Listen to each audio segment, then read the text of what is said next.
আশা নিয়ে এসেছে পিতা। কিসের আশা মা? ওগো পিতা, আজ সকল দেব দেবতা পায়ে ধরার মুখে পূজা, আমরা তো যেমন তোমার কন্যা হয়ে দেব সেবা উপাধি পাই না পিতা। কে করিবে তোমাদের মতন বিষধারী নাগের পূজা? কেন পিতা, বিশ্বধারী নাগ হয়েছে তবু কি হয়েছে? তাও তোমরা দেব কন্যা।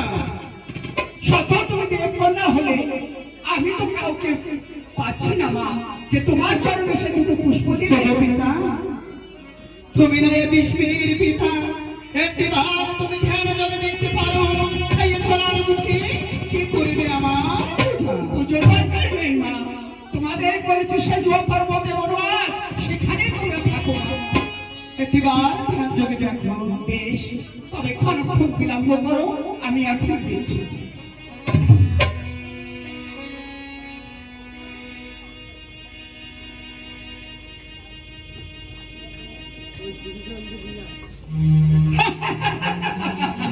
দেখি পিতা, তুমি অমন মানে কেন আমার উপরে হেসে উঠছ পিতা? হাসবো না, হাসারই তো কথা মা।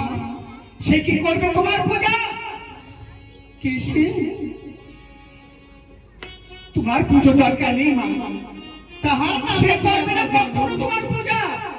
তবে সে কে তাই বলো আমার কাছে। তবে শুনবে, তবে শুনো মা, চম্পকেতে ঘর রাজা চন্দ্রধর, সে যদি করে মনসা পূজা, এই হরার পূজা হবে মনসা পূজা।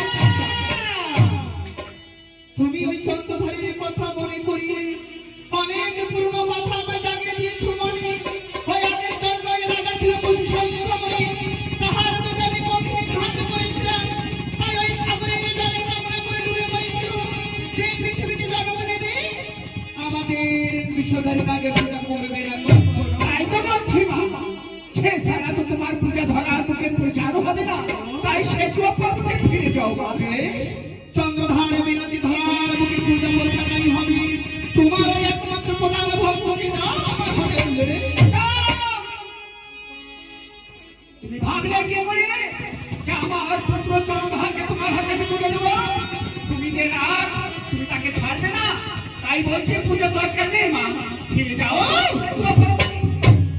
আজ ভক্ত হয়ে তোমার কাছে বড় হয়ে গেছে, আর কন্যা বলে আমরা তুমি তুচ্ছ। তোমরা কন্যার জায়গায় আছো। তবে হ্যাঁ, একটা কথা শুনে রেখো মা, ভক্তকে যদি খাওয়ায় তবে তো আমি খাই, আর না তো আমি উপবাসী যাই মা। তবে পিতা, তুমি আমায় ভালোবাসছো, আমি ছত্রিশ কোটি নাগের জননী, আমি তোমার কন্যা পদ্মাবতী। আজ তাদের হাত ধরে তোমায় গুণাগারি করতে হয়, না তোমার সমর্থ করি না বলতে। অবশেষে পুরো পিতাকেও না ফাঁসে বন্দি করবি। তাই তো বলছি, তোর যত রাগ অনুরাগ তুই পারবি না তাকে নিতে রে। তাই তো বলি, তুমি একবার ভক্তকে আমার হাতে তুলে দাও। বেশ, আমি দিতে পারি, তবে আমার সঙ্গে তোমাকে 300 অঙ্গীকার করতে হবে। এমন কি অঙ্গীকার? ছলে বলে কলে কৌশলে যেমন ভাবে হোক, চন্দ্রবেলা হাতে থেকে দুটো পুষ্প দেবে, তাকে তুমি প্রাণে মারতে পারবে না। তোমায় আমি কথা দিলে আজ ছলে বলে কৌশলী পূজা আদায় করব। চন্দ্রধারীর কাছ থেকে পূজা যদি তাও না দেয়, তাহার বংশ বাতি দিতে আজকে তো মা, তোমার অতি রাগ তুমি সহ্য করতে পারবে না। তুমি তবু দেখো, আমি তোমার কথা রাখছি, এই দিন চন্দ্রধারকে তোমার হাতে তুলে। তবে হ্যাঁ, মনে থাকবে না পদ্মাবতী, আমার পুত্র যদি প্রাণে মারো, আমি তোমার দুই বোনকে ক্ষমা করবো না। তাই হবে।